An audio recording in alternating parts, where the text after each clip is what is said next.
Aussitôt sorti du ventre, la mise au sein précoce du nouveau-né doit être un réflexe, un geste aux multiples avantages.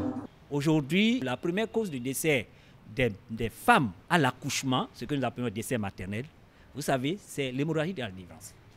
Et vous en doutez, la mise au sein précoce peut permettre de lutter contre cette hémorragie de la délivrance. En dehors de ça, cet allaitement maternel va aider la mère à faire ce que nous appelons une involution utérine. Rien qu'en pratiquant l'allaitement maternel, je vous le dis, c'est que ça lui permet par exemple d'éviter le cancer du sein, le cancer de l'ovaire.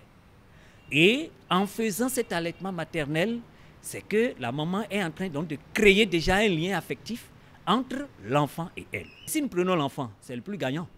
D'abord, ce premier lait dont je parlais, c'est un concentré de lait qui regorge non seulement des éléments nutritifs qui sont très bien concentrés, qui permet à l'enfant rapidement d'avoir ce qu'il lui faut pour démarrer la vie de façon conséquente.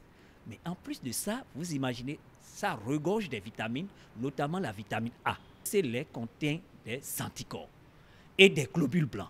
Profitant de la 26e édition de la semaine de l'allaitement maternel, la direction de la santé de la mère et de l'enfant a voulu mettre l'accent sur le rôle des agents de santé dans la mise au sein précoce. D'où cette séance d'échange avec les apprenants de l'INMES. Cette démarche participe d'une vision prospective. Nous avons déjà le background théorique par rapport à ces questions.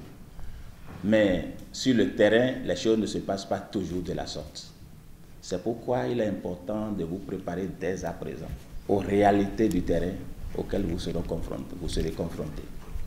On veut vous faire comprendre que c'est vous qui serez nos ambassadeurs par vos pratiques, par les conseils que vous allez donner à ces mères-là.